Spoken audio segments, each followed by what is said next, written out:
오늘도 계속해서 전도자는 삶을 관찰하며 생을 관찰하고 있습니다. 특별히 오늘 본문은 10절에 걸친 그런 본문은 크게 세 문단으로 나눠집니다. 그렇죠? 1절부터 3절까지, 또 3절부터 6절까지, 7절부터 10절까지 이렇게 내용이 구분되어집니다. 우리가 첫 번째 이렇게 문단을 볼 때 참 너무너무 참 디프레싱해요. 그렇죠? 디프레싱합니다. 전도서를 전할 때 제가 첫 번째 주에 말씀을 드린 대로 인생을 살라는 거야 말라는 거야, 인생이 정말 살만한 가치가 있는 건가, 이런 것을 이렇게 정말 좀 생각해 보게 하는 그런 본문입니다. 그렇죠? 그렇게까지 정말 너무나도 그 인생의 여러 가지 모습을 이야기하면서 참 그런 허상들, 인생에 대한 허상들, 환상들을 완전히 그냥 무너뜨리는 그런 이야기를 오늘도 하고 있습니다.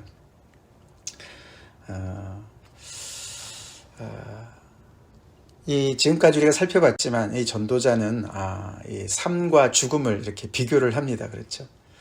여러분들 지금까지 본문을 묵상한 내용을 이렇게 좀 요약을 해보면 뭐라고 얘기합니까? 삶과 죽음을 비교할 때 한쪽만 얘기하지 않아요. 그렇죠?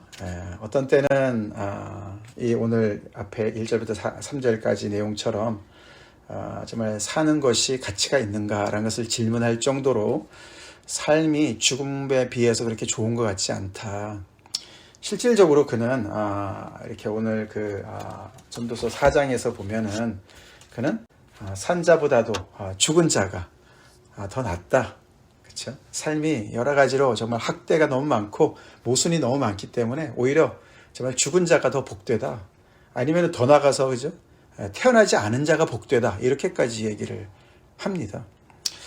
그리고 앞에 우리가 2장에 보면은 삶이 너무나도 이렇게 그런 정말 여러 가지 어려움들이 많이 있고 그리고 또 고통이 있기 때문에, 괴로움이 있기 때문에 내가 사는 것을 미워한다. 2장 17절에 그런 말도 합니다. 그렇죠? 그래서 살고 있지만은 정말 내가 미워하는, 삶을 미워하는 죽음과 일반인, 그렇게도 얘기합니다. 그렇죠? 어떤 때는 삶이 죽음보다 못하고 사는 것이 또 죽음과 일반이고, 이런 얘기들을 이제 섞어서 하는데, 오늘 이야기에서는 좀 다른 이야기를 해요. 그렇죠? 그 이야기를 하기 전에 1절부터 3절까지 다시 한번 우리가 보면은 사는 것이 그렇게 정말 어려운 이유가, 여기 보면은 삶 안에 사랑과 미움이 섞여 있고, 사랑만 있으면 얼마나 좋겠습니까? 근데 사랑과 미움이 섞여 있고, 또 악과 미친 마음이 섞여 있는 그런 인생을 이야기하고 있어요. 물론 여기서 이제 지혜자들이나 또 의인들 얘기를 하지만 전체적인 얘기를 하는 것이죠. 인간의 모든 것을 얘기하는 것입니다. 그래서 인생을 이렇게 가만히 보면은, 살펴보니까 그것은 혼재되어 있는 거예요. 섞여 있어요. 그 안에 사랑만 있으면 얼마나 좋겠습니까? 의만 있으면 얼마나 좋겠습니까? 근데 현실이, 그 사실적으로 가만히 볼 때, 현실주의자의 눈으로 볼 때 인생은 이게 종합 선물 세트인 거예요. 그 안에 단맛과 쓴맛이 같이 들어가 있어요. 그리고 무엇보다도 더 중요한 건 뭐냐면, 이 종합 선물 세트가 유효기간이 있어요. expiration date이 있어요. 그렇죠? 그래서 모두가 결국이 일반인 거예요. 모든 그 결론이 다 일반, 다 똑같은 거예요. 다 똑같아요. 여기 보니까 의인이나 악인이나 상관없어요. 그렇죠? 선한 자나 악한 자라는 말이 없습니다. 그렇죠? 선한 자나 악한 자, 또는 깨끗한 자나 깨끗하지 않은 자, 이래야 맞을 것 같은데 악한 자가 빠져 있습니다. 선한 자, 또 깨끗한 자나 깨끗하지 않은 자나, 제사를 드리는 자나 제사를 드리지 않는 자나, 일반인 거예요. 모든 것이 일반이에요. 그 끝이 일반이라는 것이죠. 즉 죽음을 얘기하는 것입니다. 그렇죠? 유효기간을 얘기하는 거예요. 자, 삶이라는 어떤 것이 있는데, 이것도 하나님의 선물인데, 그렇죠? 선물인데 그 선물이 그 안에 단맛과 쓴맛도 있고, 그것이 근데 어떤 비율로 있는지 몰라요. 어떤 사람은 사랑을 더 많이 받을 수도 있고, 어떤 사람은 미움을 더 많이 받을 수도 있고, 그게 미래의 일이기 때문에 또 종잡을 수도 없어요. 알지도 못해요. 그리고 그 안에는 또 이 참 충격적인 얘기죠. 3절에 보면은 인생의 마음에는 악이 가득하다. 굉장히 부정적으로 삶을 봐요. 인간을 봅니다. 그렇죠? 그리고 그들의 평생에 미친 마음을 품고 있다가 후에는 죽은 자들에게로 돌아간다. 와, 정말 심합니다. 그렇죠? 굉장히 잔혹한 그런 노출입니다. 폭로입니다. 자, 그렇게 얘기를 해요. 어떻게 보면 여기가 거의 이제 이 전도자가 인생에 대한 어떤 그런 현실주의적인 관찰의 거의 어떤 끝이라고 볼 수 있는, 그렇게 정말 너무나 아주 적나라하게 이 얘기를 하죠. 자, 그러니 이런 종합 선물 세트, 이거를 어떻게 해야 되겠습니까? 그런 얘기를 하는 거죠. 어떻게 해야 되겠습니까? 이런 종합 선물 세트 그냥 버려야 되는 거 아니에요? 그렇죠? 한마디로 인생은, 삶이라는 것은 이상적이지 않다는 거예요. 우리가 3장에서도 그렇죠. 하나님께서 인간에게, 인간의 마음속에 영원을 사모하는 마음을 주셨어요. 그런데 또 동시에 뭘 주셨습니까? 시종을 알 수 없는, 그렇죠? 그것을 측량할 수 없도록 하셨어요, 또한. 그러니까 이게 아이디얼하지 않은 거예요. 그렇죠? 그냥 영원한 마음을 품고서, 좋은 마음만 품고서 그냥 모든 것을 다 이렇게 예측할 수 있고 알 수 있고 하나님처럼 그렇게 만드시지 않으신 거예요. 그러니까 뭔가 좋은 것이 있는데 또 좋지 않은 것들이 한계가 같이 들어가는 것이죠. 인간의 마음에 선한 마음도 있는데 그 안에 악한 마음도 있어요. 또 미친 마음도 있어요. 이 미친 마음이란 말들은 사실 이 7장, 8장에서도 우리가 이제 우리가 지난 주일부터 시작된 어제까지 8장 말씀 우리가 스킵했는데, 거기에는 이제 세상의 왕들이 나왔거든요. 권력자들이 나왔어요. 그들은 자기 마음대로 하거든요. 세상의 권세자들이 얼마나 미친 짓을 많이 합니까? 그렇죠? 근데 우리는 그런 걸 안 해요. 사실 못하지요. 그럴 만한 권력이 없어서 그런지 몰라요. 우리 안에 조금이라도 쥐꼬리만한 권력만 있으면 우리도 미친 짓을 할 수도 있지요. 그런 포텐셜이 다 있지 않습니까? 그걸 얘기하는 거예요. 자, 이런 인생을 우리가 살아야 됩니까? 말아야 됩니까? 그런 질문을 해보게 되는 겁니다. 근데 이제 그런 문제의식을 던져놓고 전도자는 또 그것을 오늘 본문에서는 그걸 또 뒤집습니다. 그렇죠? 지금까지는 이런 얘기를 안 했는데 이 4절부터 6절까지의 내용에는 그래도 삶이 죽음보다 낫다라고 얘기를 하고 있습니다. 그 얘기를 속담을 빌어서 얘기하죠. 산 개가 죽은 사자보다 낫다. 그렇게 얘기합니다. 산 개가 죽은 사자보다 낫다. 비루하게 살아도, 비천하게 사는 것 같아도, 그냥 연명하면서 겨우겨우 사는 것 같아도, 그게 이제 개에 비유하는 거죠. 살아있는 개가, 사자, 얼마나 영광스럽습니까? 그죠? 동물의 왕인데요. 죽은 사자, 영광스러운 죽음, 뭐 이렇게 볼 수가 있겠죠. 그렇게 비천한 삶이라 할지라도 영광스러운 죽음보다 낫다라고 하는 그런 내용의 속담을 얘기하면서 그래도 산자들 중에 끼어 있는 것이 소망이 있다라고 얘기합니다. 더 낫다.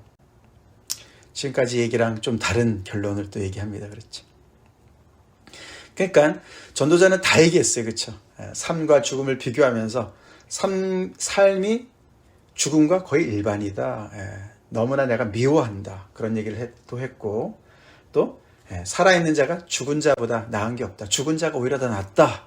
그래서 죽음이 더 낫다라고도 얘기를 했고, 오늘은 그래도 삶이 죽음보다 더 낫다라고도 또 얘기를 하는 겁니다. 일관성이 없어 보이죠? 그렇지만 그만큼 삶이 복잡하고 보는 관점에 따라 또 여러 가지가 다를 수 있고, 이런 이야기를 자세하게 하는 이유가 뭡니까? 그만큼 삶 앞에서 겸손하라는 얘기입니다. 그렇죠? 겸손하는 얘기예요. 물론 우리는 대전제가 있습니다. 이 전도자는 부활 이전의 사람이에요. 그렇죠? 신약 이전의 사람입니다. 그 관점에서 정말 앞으로 무슨 일이 벌어날지 하나도 몰라요. 이 사람도 이 삶이 죽음보다 낫다고 얘기하는 그 근거가, 죽으면 아무것도, 보면은 뭐요? 아는 것도 없고 아무것도 모르고 상도 받지 못하고, 오래됐기 때문에 사랑도 미움도 시기도 다 느낄 수 없는 존재고, 더 나아가서는 그래도 그들에게 돌아갈 몫이 하나도 없기 때문에, 그렇죠? 그것이 밑에 보면은 맨 끝에 절에, 그죠? 10절에 내가 장차 들어갈 스올에는 일도 없고 계획도 없고 지식도 없고 지혜도 없고, 그렇게 얘기를 하죠. 그래서 죽음을 그렇게 이제 보기 때문에, 죽음 너머엔 아무것도 없기 때문에 거기에 비해서 삶이 더 낫다라고 얘기를 합니다만, 부활 이후에 살아가는, 우리 신약 이후에 살아가는 그런 정말 그 지평이 훨씬 더 정말 이렇게 넓어진 그런 지식을 가지고 있지 않은 상황에서 얘기하는 그런 대전제가 있습니다만, 그렇다고 해서 우리가 신약의 사람들이라고 해서 이 전도자가 내린 결론에 다 뒤집을 수 있는 건 아닙니다. 우리가 지금까지도 계속 그런 자세로 말씀을 묵상해왔지만, 그 부활은 잠깐 옆에다 두고 이 부활 이전의 사람이 정말 이 하나님의 지혜를 가지고 이 인생을 가지고 씨름하면서 얻어낸 그 결론, 그 지혜, 그것이 과연 뭔가, 우리는 그것을 잘 알아야 되고, 그것이 오늘날에도 우리한테 어떻게 적용이 되는가를 우리가 잘 파악을 해야 되는 것이 중요한 줄로 믿습니다. 왜냐하면 하나님의 말씀은 모두 하나님의 감동으로 되었습니다. 모든 성경은, 거기 디모데 후서에서 나오는 3장 16절에서 얘기하는 바울의 그 이야기는, 모든 성경은, 그 당시에는 신약이 쓰여진 게 없어요. 모든 성경 구약을 얘기하는 겁니다. 그게 모두 하나님의 말씀이에요. 하나님의 말씀이 성취된 신약의 말씀이 있지만, 우리가 신약 때문에 구약을 다 무시하는 잘못된 태도로 말씀을 대해서는 안 됩니다. 자, 그래서 이런 이야기를 통해서 그는 산자들의 삶이 죽음보다 더 낫다라고 오늘 이 말씀에서 결론으로 어떻게 보면 얘기하는 것이에요. 자, 왜냐하면은 그걸 뒤집어 보면은 살아있는 자는 그래도 완벽하게는 모르지만 그래도 아는 게 있어요, 그렇죠? 아는 게 있어요, 그렇죠? 산자들은 죽을 줄을 알되, 아는 것이 제한되어 있지만서도 또 아는 것이 죽을 것을 아는 것이지만 그래도 알아요. 죽은 자는 아무것도 모르고 아무것도 느끼지 못해요. 살아있는 자는 이 종합 선물 세트가 사랑도 있고 미움도 있어요. 그걸 느낄 수 있어요. 그렇죠? 느낄 수 있어요. 죽은 자는 느낄 수 없습니다. 혼재되어 있지만, 그리고 유효기간이 있지만 그래도 아직 유효기간이 남아있는 것이에요. 그렇기 때문에 더 낫다라고 얘기를 하면서 7절부터 그렇게 더 나은, 죽음보다 더 나은 삶이기 때문에 그 삶을 누리라고 이야기를 하는 것이죠. 7절부터 10절까지입니다. 7절, 우리가 지금까지 여러 번 봤습니다. 비슷한 내용. 너는 가서 기쁨으로 내 음식물을 먹고 즐거운 마음으로 내 포도주를 마실지어다. 일상을 누리라, 그런 말로 들리지요. 너가 그래서 수고해서 얻은 것들, 음식물, 포도주, 그것을 정말 먹고 마시며 즐기라. 어떻게 보면 정말 죽을 거니까 정말 이렇게 그냥 열심히 그냥 늘 즐길 거 즐기고 놀 거 놀고 그렇게 다 인조이해라, 그렇게 이제 보이는데 그 말을 하는 게 아니죠. 그렇죠? 우리가 지금까지도 계속 봤습니다만, 그 뒤에 이런 말이 나오죠. 이는 하나님이 내가 하는 일들을 벌써 기쁘게 받으셨음이니라. 하나님의 일을 한 것도 아닌데 말이죠. 그냥 인간으로서 오늘 내가 할 수 있는 일을 한 거지 않습니까? 그렇죠? 음식물을 먹고 또 포도주를 마시는데 그것을 기쁨으로 먹고 또 즐거운 마음으로 마셨어요. 그렇죠? 그게 그렇게 하나님께 기뻐할 일입니까? 하나님께서 기뻐하실 일입니까? 무슨 얘기를 하는 것 같습니까? 그래서 사실 이것은 일상을 누리라는 얘기도 되지만, 결국 이 얘기는 인간으로서 주어진 하나님으로부터 주어진 것에 만족할 줄 알면서 그것을 기뻐하면서 즐거워하면서 인간이기를 만족해하면서 그것을 받아 누리는 것을 얘기하는 것으로 볼 수가 있어요. 중요한 결론이죠. 이 종합 선물 세트예요. 그 안에 사랑도 있고 미움이 있어요. 우리가 선택할 수 없어요. 그렇죠? 언제 내가 사랑을 받다 언제 미움을 받을지 몰라요. 언제 미움을 받다 언제 사랑을 받을지 몰라요. 미래의 일이기 때문에. 그리고 그 비율도 잘 몰라요. 그렇지만 또 내가 하나님께서 정직하게 지으셨지만 정말 우리의 조상들을 통해서 또 우리가 꾀를 내어서 우리 안에 또 이런 악과 미친 마음들이 섞여 있는 것들, 그렇죠? 내가 내 스스로 할 수 없는 어떤 것들, 세상에 살면서 죄가 없는 자가 없다. 우리 지난주 말씀처럼 그렇게 내가 정말 내 안에 있는 그런 악과 그런 정말 미친 마음들도 보지면서도 그럼에도 불구하고 그런 어떤 한계적인 혼재된 것을 보면서도 그것을 받아서 겸손하게 받아들이고 그 와중에도 아이디얼하진 않지만 이상적이진 않지만 그렇다고 삶을 포기하고 그렇게 교만하게 내가 그것을 버릴 것이 아니라 그 안에서 겸손하게 주어진 삶에서 내가 할 수 있는 것들, 내가 인간으로서 누릴 수 있는 것들을 겸손하게 현실에 충실하면서 카르페 디엠 하면서 살아가는, 그 밑에 보면은 10절에 내 손이 이를 얻는 대로 힘을 다하여 할지어다. 열심히 사는 삶이죠. 열심히 사는 삶이에요. 그래서 이 전도자는 계속 얘기하는 게 뭡니까? 하나님은 하나님이시고 인간은 인간이다. 굉장히 단순한 진리의 말씀을 이렇게 여러 가지를 통해서 이야기하는 거예요. 그것은 부활 이전이나 부활 이후나 똑같은 줄로 믿습니다. 똑같은 줄로 믿습니다. 우리가 예수 믿고요, 새 생명 얻었다. 우리가 정말 우리 에베소서 말씀처럼 그리스도께서 우리와 함께 정말 우리와 함께 죽으시고, 그렇지, 하나님께서 우리를 함께 일으키시고 우리를 하늘에 함께 앉히셨다. 그 말이 우리를 슈퍼맨으로 만든다는 얘기가 아닙니다. 우리를 참 인간으로 만드시는 겁니다. 참 인간. 우리가 다시 에덴 동산으로 돌아가서 다시 선악과를 따먹는 그런 하나님처럼 되려고 하는 그런 길로 가라고 우리를 구원해내신 것이 아니에요. 아닙니다. 우리는 예수님을 믿으면 믿을수록 하나님의 은혜를 알면 알수록 더욱더 인간다워져야 됩니다. 인간다운 모습이 오늘 얘기하는 거예요. 기쁨으로 내 음식물을 먹고 즐거운 마음으로 내 포도주를 마시고 사랑하는 아내와 함께 즐겁게 살고 주변에 사랑하는 사람들과 그 사랑을 나누고 그런 관계성 속에서 하나님께서 주신 그 분복을, 그 몫을 누릴 줄 아는, 영혼을 사모하는 마음을 주셨다고 하셔가지고 해서, 그쵸? 내가 하나님처럼 되려고 하는, 하나님의 자리를 넘보려고 하는 그런 그 아담과 하와의 그 죄를 계속해서 우리가 이 믿는 믿음을 가지고, 예수를 믿는 마음을 가지고 그런 잘못된 꿈을, 그런 잘못된 그런 환상을 가질 때가 있는데 그것을 우리는 경계해야 될 줄로 믿습니다. 다시 말해서 예수 믿는다고 우리가 사랑만 받습니까? 의로운 삶을 산다고 사랑만 받습니까? 미움을 받으면 왜 우리는 그렇게 놀랍니까? 박해를 받을 때 우리는 왜 그렇게 놀랍니까? 우리 삶 속에 어떤 죄악의 모습을 보일 때 우리는 왜 그렇게 놀랍니까? 그래서 마르틴 루터가 그런 말을 했다잖아요. 죄를 져라. 용기 있게 죄를 져라. 너는 인간이야. 죄 짓고 하나님 앞에 회개해라. 마치 죄가 없는 양 그렇게 착각하고 그렇게 치장하고 그러지 말아라.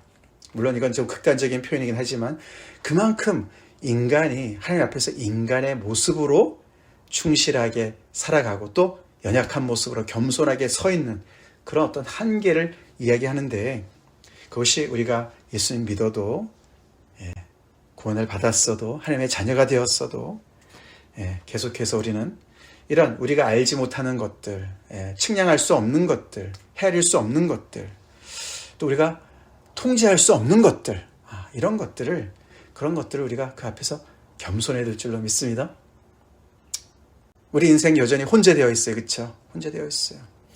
예수 믿는다고 형통한 길만 있지 않습니다. 형통한 날도 있지만 공고한 날도 있죠? 있습니다. 우리가 좀 건너뛰어서 부활 이후에 살아가는 사람 중에 대표적인 바울이 뭐라 그럽니까? 바울은 좀 다른 각도에서 그쵸? 사는 것보다 죽는 게 더 낫다라고 얘기한 적이 있어요. 그쵸? 우리가 빌립보서 1장 21절에 그쵸? 내게 사는 것이 그리스도니 죽는 것도 유익하다. 그렇게 얘기합니다. 감옥에 갇혀서 그쵸?